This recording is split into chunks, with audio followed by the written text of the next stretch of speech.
I never thought I'd find my husband's watch under my best friend's bed. But that's exactly where I found it. The same engraved watch I gave him on our anniversary, the one he swore he'd never take off. My hands were shaking when I picked it up, my mind racing through every possible explanation that wasn't the one screaming in my chest. It all started 3 months ago, when I first noticed something had shifted between us. Daniel had always been affectionate, small touches in the kitchen, random texts in the middle of the day just to say he missed me. But then, suddenly, the messages stopped.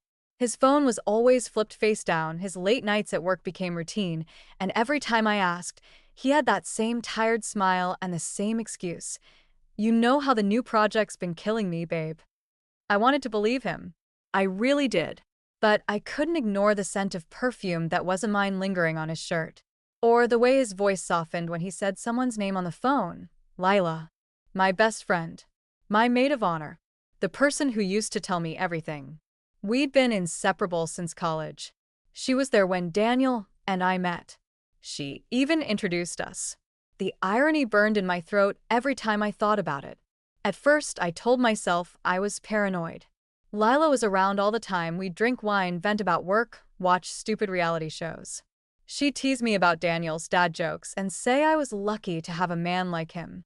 But lately, she'd been distant, avoiding my calls, canceling plans.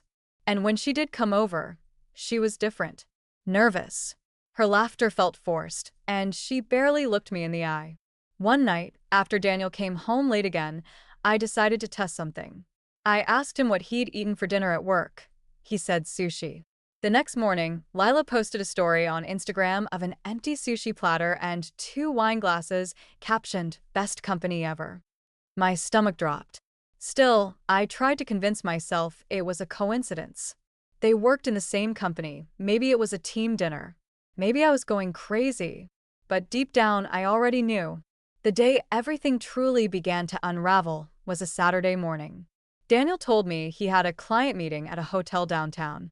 I smiled, kissed him goodbye, and said I'd spend the day cleaning up and maybe see Lila later. As soon as he left, I called her. No answer. Texted her. No response. Something in my gut twisted. Without thinking too much, I grabbed my keys and drove toward the hotel. Halfway there, I pulled over. What was I even doing? Following my husband? Snooping? I felt pathetic. But then, my phone buzzed, a message from an unknown number. "You deserve to know the truth. Room 312. Hilton Garden." I froze.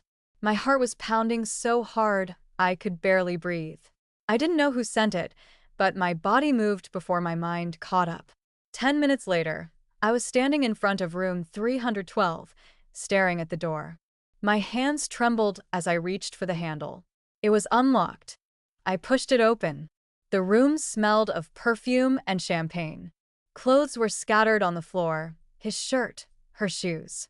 And there they were. Lila, Daniel, tangled in the sheets, oblivious. I didn't scream. I didn't cry.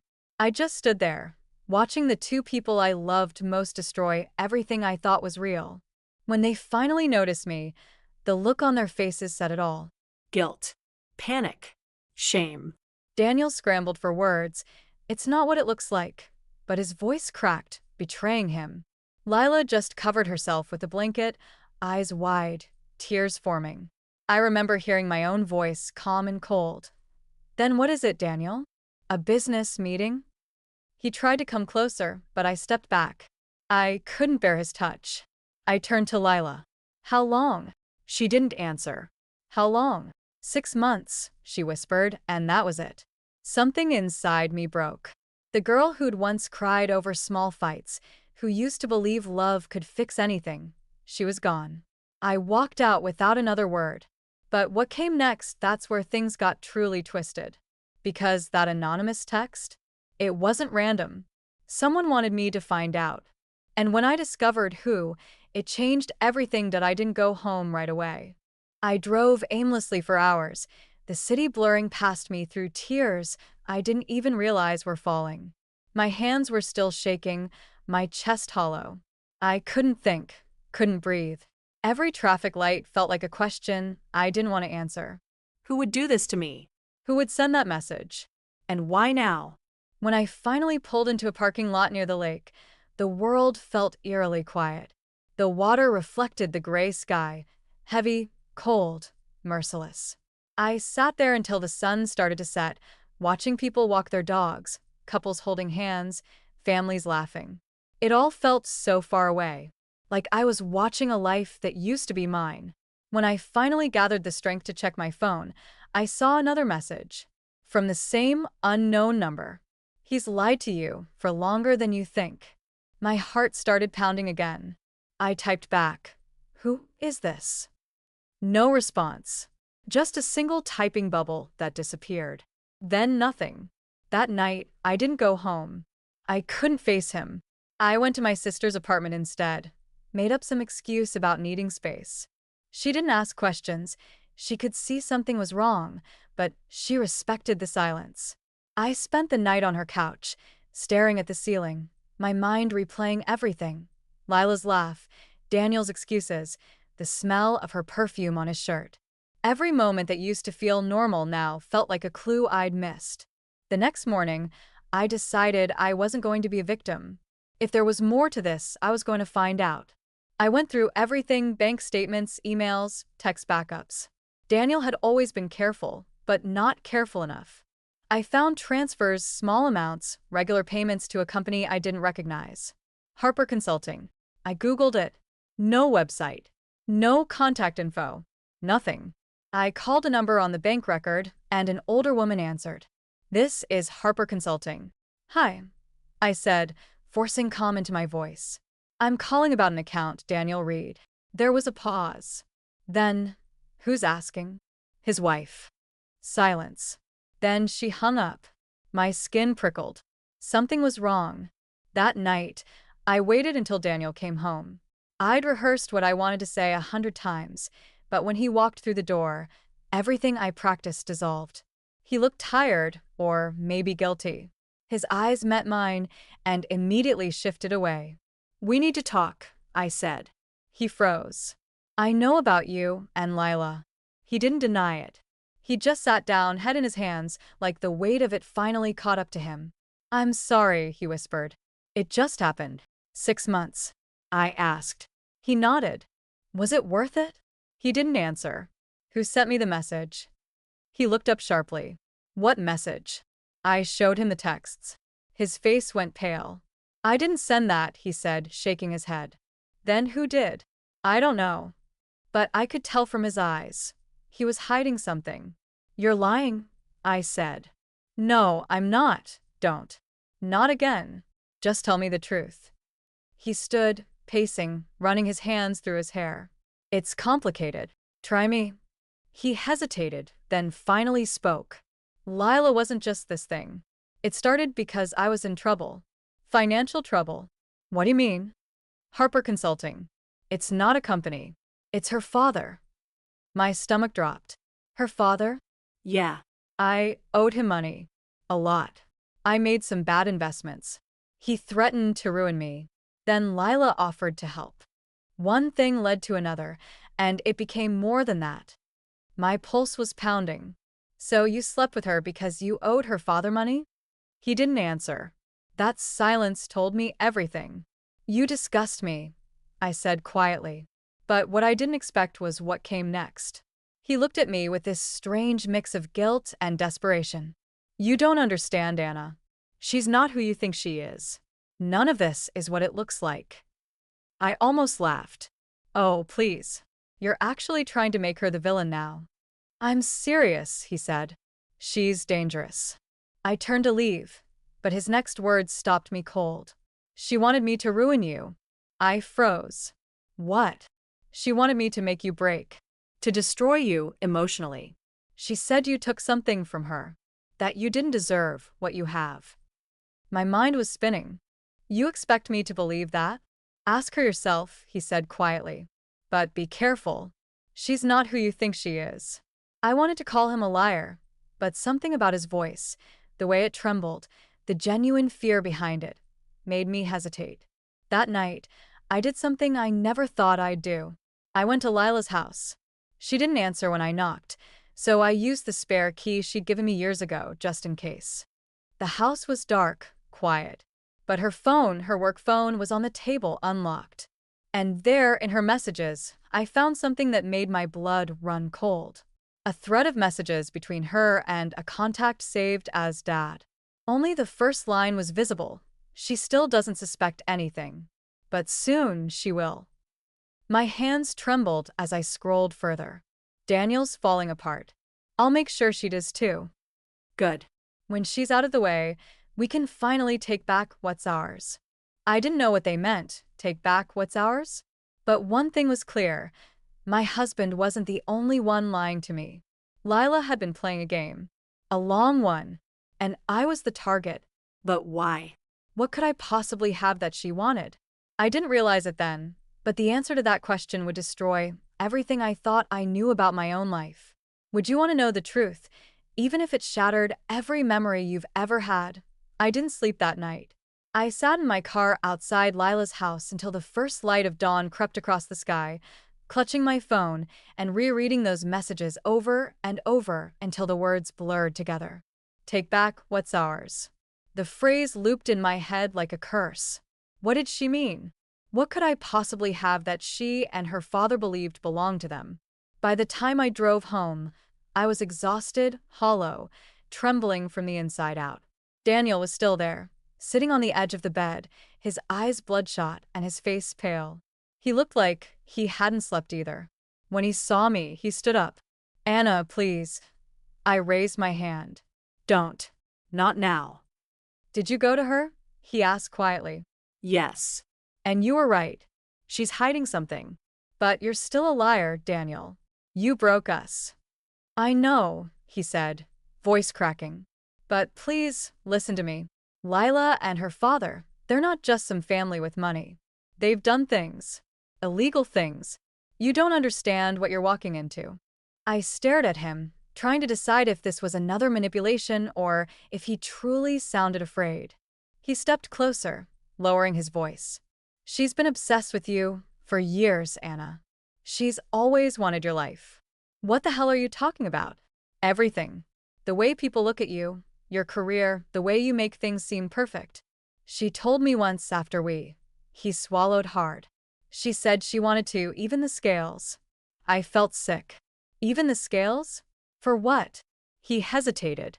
"Because of your father." My breath caught. My father's been dead for 10 years. What does he have to do with any of this? Daniel looked away. "That's the thing, her father and yours used to be business partners. Before everything fell apart." I froze. What? I didn't know until recently. I found out when I got desperate for help with the money I owed. Her father told me your dad ruined him. Said he stole something, a patent, a deal, something huge, and left him bankrupt. He's been bitter ever since. Lila grew up hearing that your family destroyed theirs. She told me she wanted revenge. My heart was pounding so hard I could barely stand. My father? The man I'd spent my whole life admiring, the man who'd built his company from nothing, was suddenly part of this tangled web of betrayal. "You expect me to believe that my father was some kind of thief?" "I don't know what's true," Daniel said. "All I know is that Lila's been using both of us. Me to hurt you, and you to get closer to something. She wanted me to ruin your reputation, push you into a breakdown. She said she'd finish what her father started." I couldn't breathe. Every word felt like a blade cutting deeper. I turned away, pacing. No. "No, she wouldn't do that. She's my best friend. I stopped mid-sentence because even as I said it, I didn't believe it anymore. "She's been your best friend," Daniel said softly.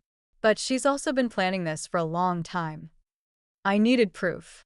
I needed more than words from a man who'd already betrayed me.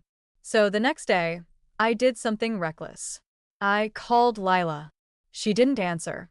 I left a message, calm, measured. "Hey, it's me. Can we meet? I need to talk." "It's important." She texted back a few hours later. "Tonight, 7 p.m. My place." I got there early, parked a few houses down, and waited. When she arrived, she was alone. No trace of guilt or nerves, just that same polished, perfect smile she always had.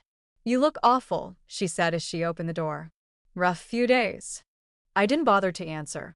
I walked past her straight to the living room. "I know about you and Daniel," I said. Her smile flickered for a second, then returned. "I figured you'd find out eventually. You were bound to." "You don't even deny it?" "What's the point?" she said coolly. "You already caught us." I studied her face, searching for some trace of remorse. There was none. "Why, Lila? Why him?" She laughed softly. "Why not him? He's handsome, lonely, stupidly loyal. You took him for granted, Anna." "That's not true." "Isn't it?" she said, stepping closer. "You always had everything handed to you. Perfect house, perfect husband, perfect life. People like you never see how easy it all is. You never think about what it's like for the rest of us."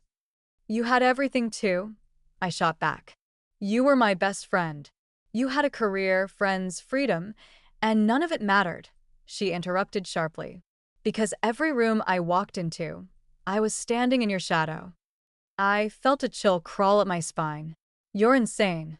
"No," she said calmly, almost pityingly. "I'm just finally taking back what was stolen." "You mean what your father thinks was stolen?" Her eyes narrowed. "So he told you." "He told Daniel," I corrected. "And now I'm telling you that whatever happened between them has nothing to do with me." "It has everything to do with you," she hissed. "Because you inherited everything my family lost. You're living off our destruction." You're wrong, I said. "My father built his company himself." "Did he?" she said, tilting her head. "You sure about that?" Before I could respond, she walked to a cabinet and pulled out a folder, thick, old, filled with papers. She dropped it on the table. "Go ahead. Read it." I hesitated, then opened it. Inside were contracts, emails, old letters, documents with my father's name on them, and hers. Some of them looked like business correspondence. Others were legal threats, accusations of fraud. "He stole our design," she said quietly. "The software your father patented as his own was created by mine. He took it, filed it under his company, and when my dad tried to fight back, he buried him in debt and lawsuits. My family lost everything. My mother killed herself. My father never recovered." I stared at the pages, my heart pounding. It didn't make sense. My father? The man who'd taught me to do the right thing? "You're lying," I said, but my voice shook. "Am I? Look for yourself." She handed me a photograph. It was old, faded, my father and her standing together, smiling in front of a company logo I recognized. Only the date written on the back made my blood run cold. 1 month before the patent was filed. My throat tightened. Why didn't he ever tell me? "Because you were his precious daughter," she said. "The perfect legacy. The one who'd never have to know the truth." "So this everything, you and Daniel, was revenge?" "No," she said softly. "That was just the beginning." I felt the air leave my lungs. "What do you mean?" "Your father's company," she said. "The one you inherited last year when he died? It's next on the list. And guess who's been quietly buying shares through shell companies for the last 6 months?" My stomach dropped.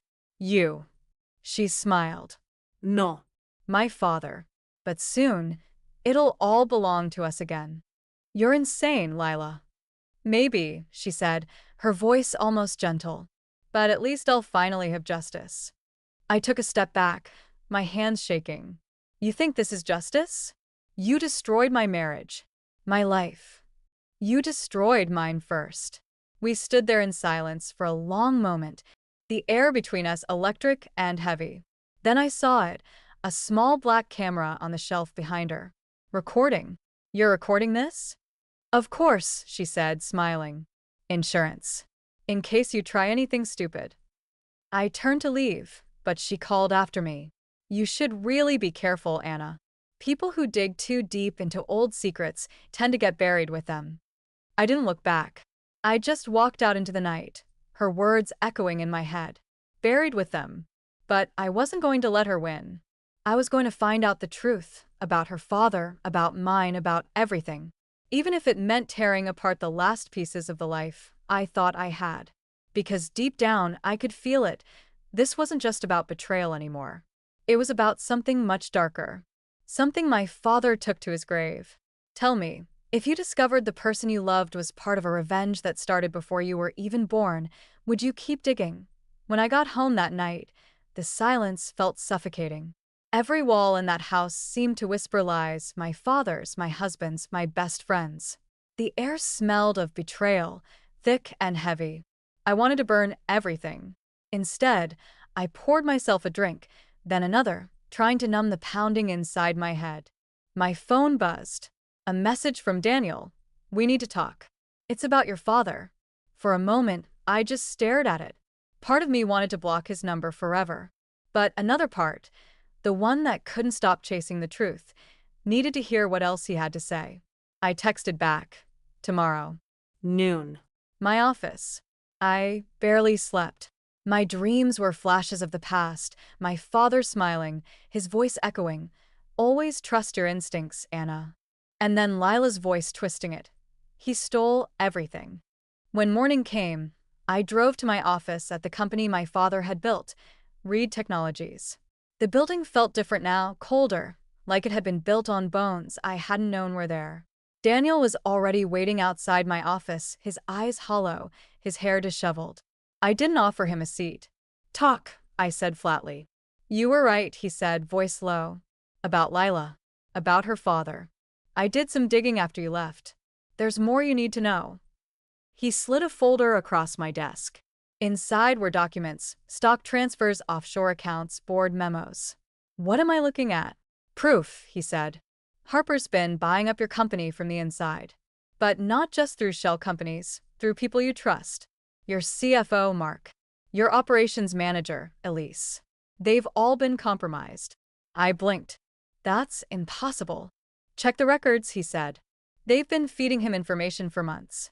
Financials, R&D reports, everything." My pulse quickened. I flipped through the papers, and then I saw it. A bank transfer from Reed Technologies' internal fund to an account linked to Harper Holdings. Authorized by E. Walters. Elise. My chest tightened. Elise had been with me since day one. She was more than an employee, she was like family. "Why are you showing me this?" I asked.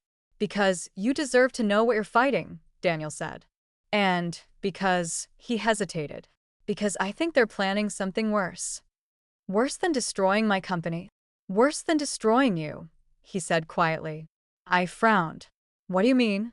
"I think Lila's father is setting you up. I found emails, fake invoices, shell payments in your name. If you don't stop him soon, you're going to look like the one committing fraud." I felt my knees weaken. "You're saying he's framing me?" Yes. "And once the board finds out, they'll remove you. You'll lose everything." "Why are you helping me now, Daniel?" I asked bitterly. "After everything you did?" He looked at me, guilt etched across his face. "Because I thought I was helping them pay off my debt. But now I see what they're really doing. They're destroying you the way your father destroyed them. And I can't let that happen." I turned away, gripping the edge of my desk. "You already did." The room fell into silence. Then slowly I said, "We need evidence. Real evidence." "I know," he said, "but getting it won't be easy. Harper's careful. He hides everything behind his daughter." Then we start with her. That night, I didn't go home. I drove to Lila's again, parked a block away, and watched. Her lights were off, but her car was there. Around midnight, a man arrived, tall, older, wearing a dark coat. I recognized him from the photos Daniel had shown me. Richard Harper, her father. They went inside together. I moved closer, slipping through the shadows until I could see the window to her study. The curtains were partly open. I could see them talking heatedly. Papers scattered across the desk, a laptop screen glowing. I couldn't hear everything, but I caught fragments. "It's almost done," she said. "She'll take the fall." "Make sure the documents look clean," he replied. "No mistakes this time." "And Daniel? He's irrelevant now." My stomach dropped. They were going to destroy us both. I pulled out my phone and started recording, zooming in on their faces, the documents, anything that might help. But then, suddenly, Lila turned, her eyes locked right on the window. I ducked down, heart hammering. After a few seconds, I peeked up again. She was gone. The front door opened. Anna? Her voice sliced through the night like a blade. I froze. You shouldn't be here, she said, stepping out into the cold. Following people, spying, that's not like you. You're framing me, I said, my voice shaking with anger. You and your father. I heard everything. You heard what I wanted you to hear, she said calmly. You think this is about revenge, but it's not. It's about truth. Truth? You're lying to everyone, to me, to Daniel, to yourself. I'm fixing what your family broke. She took a step closer, her expression softening, almost pitying. You really don't know, do you? Know what? She tilted her head. Your father didn't just steal from mine, Anna. He stole from you. I blinked. What are you talking about? You were adopted. My breath caught. That's not true. Isn't it? She said, smiling faintly. You were born into our family. Your mother, my aunt, died when you were a baby. Your father took you in after destroying my father's company. He raised you as his own, changed your name, erased everything that tied you to us. You're lying. Am I? You've seen the documents, haven't you? The dates don't add up. The birth certificate your father kept in that box in his study? Check the hospital name. You'll see. I took a step back, shaking my head. No. No, that's not possible. You think I wanted to hurt you, Anna? She said softly. I just wanted you to know who you really are. You've been living a lie your whole life. You're insane, I whispered. Get away from me. I turned and ran, her voice chasing me into the dark. You can't run from the truth forever. I drove home on autopilot, my mind spinning, my hands numb. When I got inside, I went straight to my father's old study. There was a box on the top shelf of his closet, one I'd never opened. Inside were files, photos, letters. My heart stopped when I found it, a birth certificate. Anna Marie Harper. Same birth date. Same hospital. Different parents. My knees buckled. It was true. My father, the man who'd raised me, loved me, had stolen me. Everything I'd believed about my life was a lie. My best friend wasn't my enemy. She was my blood. And she'd known all along. The room started spinning. I sank to the floor, clutching the papers, sobbing so hard it hurt to breathe. That was when I heard the noise, a soft creak from the hallway. I froze. Daniel? No answer. I got up slowly, walked toward the door. The floorboards groaned again. I flicked on the light, and there, standing in the hallway, was Lila. Her eyes were red, her face streaked with tears. I told you, she whispered. You can't hide from who you are.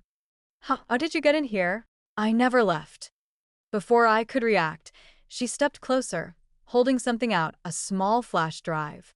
This has everything. Proof of what your father did. Proof of what he took from us. It's yours now. Do whatever you want with it. I said the hair, shaking. Why are you giving this to me? Because you deserve the truth, she said. Even if it destroys both of us. Then she turned and walked out the door. I never saw her again. The next morning, the police found a car submerged in the river, Lila's. They said it looked like an accident. But I knew better. And the flash drive? It contained everything. My father's files, the patents, the legal records, and a confession, his voice, recorded years ago, admitting everything. He'd taken me because he couldn't stand to see me grow up with them, because he believed he could give me a better life. And maybe in a twisted way, he did. But at what cost? Now I'm left with a choice. Do I expose the truth, knowing it'll destroy my father's legacy and everything he built? Or do I keep the secret buried, just like he wanted? Tell me, if you found out your entire life was built on someone else's pain, what would you do? I sat in that office for hours, the flash drive still in my hand, the world outside fading to gray. Every breath felt heavier than the last. The sun went down. The city lights flickered through the window, glinting off the metal of that tiny drive, the thing that could end everything or set me free. Inside it was the truth. My father's voice. My real name. Proof that every beautiful thing in my life had been built on someone else's suffering. But as I listened to his confession, I realized something else. He hadn't just stolen me. He'd loved me. Fiercely. Obsessively. Maybe too much. I couldn't let them have you, his voice said in the recording. You were innocent. You were mine. When it ended, I just sat there, listening to the hum of the hard drive, to the silence he'd left behind. I thought of Lila, of Daniel, of the way all our lives had been twisted together by choices made decades ago. I thought of how she looked that night, broken, angry, but still my sister in blood, if not in name. Maybe she didn't drive into that river. Maybe she chose it. Maybe it was her final way of taking control of a story that had already been written for both of us. The next day, I met with the board. They asked about the rumors, about the investigation into financial discrepancies. I handed them the flash drive. This, I said, is the truth. I don't know what they expected to find. Maybe proof of my guilt. Instead, they found something far darker. My father's crimes. His cover-ups. His confessions. When it was over, the company collapsed in on itself. The stocks plummeted. Lawsuits followed. His name, my name, became poison. Reed Technologies was gone within months. I lost everything. My home. My career. The people who once called me a leader now looked at me like a ghost. But I didn't care. Because for the first time in my life, I knew who I was. Not Anna Reed. Not the daughter of a man who stole everything. I was Anna Harper, the girl who'd been taken, lied to, and remade into someone else's idea of perfection. And now, standing in the ashes of everything I'd built, I finally understood what my father had feared most. The truth doesn't destroy you because it's ugly. It destroys you because it forces you to see yourself.